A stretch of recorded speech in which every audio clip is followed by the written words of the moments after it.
ये जितने सिंबल्स हैं इन्हें हम इसलिए मान रहे हैं क्योंकि हमें ये बताया गया है। हमारे पेरेंट्स ने बता दिया तो हमने माना, हम अपने बच्चों को बताएंगे तो वो मानेंगे। तो इस प्रश्न में कोई संदेह की बात ही नहीं है, ये तो परंपरा है। आपका प्रश्न जो है वो स्वयं उत्तर दे रहा है कि ये परंपरा है। पर जो थोड़ा सा इंप्रूवमेंट जो मैं चाहता हूं कि जो गुंजाइश है इस बात में कि जिन सिंबल्स का हम परिचय अपने बच्चों को करा रहे हैं और उनमें वो कन्विक्शन उत्पन्न कर रहे हैं गॉड के फॉर्म का, यदि हम अपने बच्चों को when we realize that now they are matured enough, परिपक्वता इतनी आ गई है, बुद्धि में वो समझ उत्पन्न हो गई है कि अब हम नेक्स्ट स्टेप की जानकारी इन्हें दे सकें,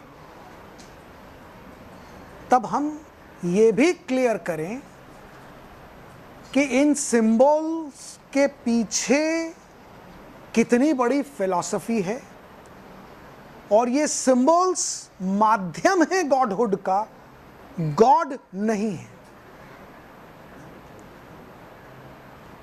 लेकिन जैसे कि हर चीज की एक प्रक्रिया होती है, एक स्टेप बाय स्टेप, हम नर्सरी के बच्चे को ग्रेजुएशन का ज्ञान नहीं दे सकते।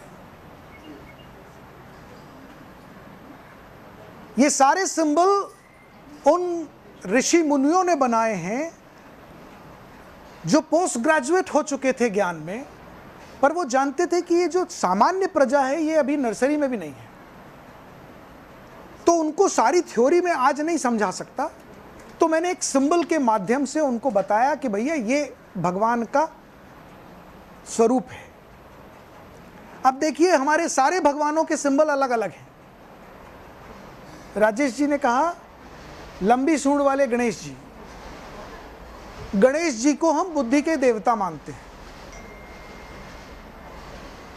वीणा वाली को सरस्वती विद्या की देवी मानते हैं। कमल पर बैठी हुई लक्ष्मी को हम धन की देवी मानते हैं।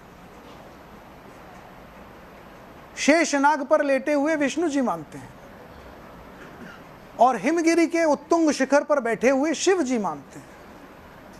अरे तो बात तो समझिए, ये अलग अलग नहीं हैं। प्लीज इस भ्रम को दूर कर दीजिए कि ये अलग अलग है। ये सिर्फ उसी एक ब्रह्म का स्वरूप है। जैसे आपको मैंने कहा यू आर गॉड, अभी बात समझिए, आपकी गॉडहुड को प्रूव कर दूं यदि मैं, तो क्या स्वयं आपके मल्टीपल स्वरूप नहीं है? कहीं आप फादर हैं, कहीं आप सन हैं, कहीं आप बॉस हैं तो कहीं आप सबऑर्डिनेट हैं। अरे व्यक्ति तो वही है, स्वरूप कितने सारे हैं, एंड दैट वेरी स्वरूप is acting according to that situation. जब वो मां के साथ है, आप अपनी मां के साथ क्या वही व्यवहार कर सकते हैं जो आप अपने बॉस के साथ करते हैं?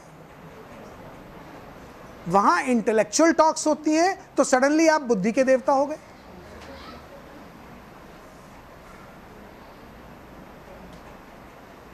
मां के साथ बड़े इमोशनल तो कन्हैया हो गए। अरे भाई आप अलग नहीं हुए, स्वरूप बदल रहे हैं और ड्यू टू द सर्कमस्टांसेस आप वही हैं। इसी प्रकार ये सारे सिंबल एक ही ब्रह्म है। और आपका प्रश्न यदि ये था कि हमने ही भगवान बच्चों को बता दिया, तो उन बच्चों को उस अवस्था में वही बताया जा सकता है, लेकिन जब वो बुद्धि परिपक्व हो तो उन्हें वो ज्ञान भी दें कि don't be stuck to that only, understand the philosophy behind and act accordingly. उस सिग्निफिकेंस को आत्मसात करो, उस आकृति को नहीं।